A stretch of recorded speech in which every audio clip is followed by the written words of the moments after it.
አፍንጫ መበሳትን በተመለከተ ማን ነው ይህንን ዓዳ የጀመረው? ይሄ የማን ልምድ ነው?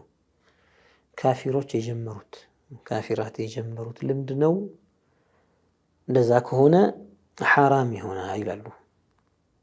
ያኒ ተቅሊዱ ልኩፋር ፊ ዓዳትህም التي ليست في الشرع ሐራም ይሆናል። ካፊሮችን እነሱ በሚያመጧቸው አዳዲስ ልምዶቻቸው ወይም በሚያደርጓቸው ልማዶች መከተል ሐራም ይሆናል። ኢላ ኢዛ ካነ ማ የፍዐሉነሁ ጃአ ፊ الشرع مثله። እኛ ሙስሊሞች ጺማችንን እናሳድጋለን፣ ማያሳድግም አለ። ነሳራዎችና ይሁዶችም ጺማቸውን ያሳድጋሉ። እነሱ ጺማቸውን ያሳድጋሉና እኛ እንላጨው አንልም፣ እኛ እንኻልፋቸው አይባልም።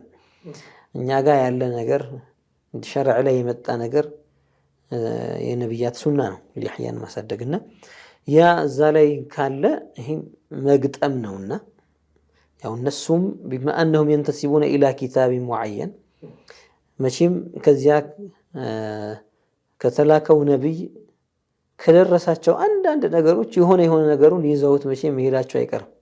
ትንሽ ነገሮች ማለት ነው። ያ የተላከላቸው ነብይ ሙስሊም ነው ላሸከው ጥርጥር የለውም። አያቶቻቸው ወደ ላይ ሲኪድ እነሱም ሙስሊሞች የነበሩ ከዚያ በኋላ ወደ ኩፍር ውስጥ የገቡ ናቸው።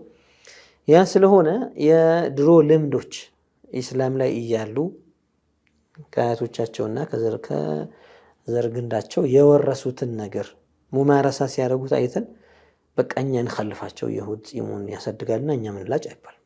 አልሙሂም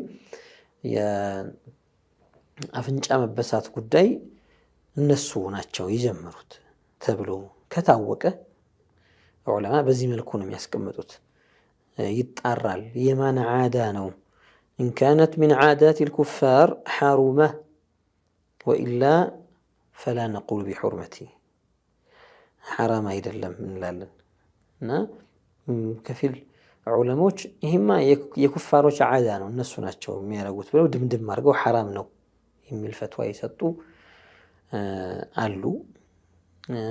ሌሎቹ ደግሞ አጠራጣሪ ነገሮች አሉ።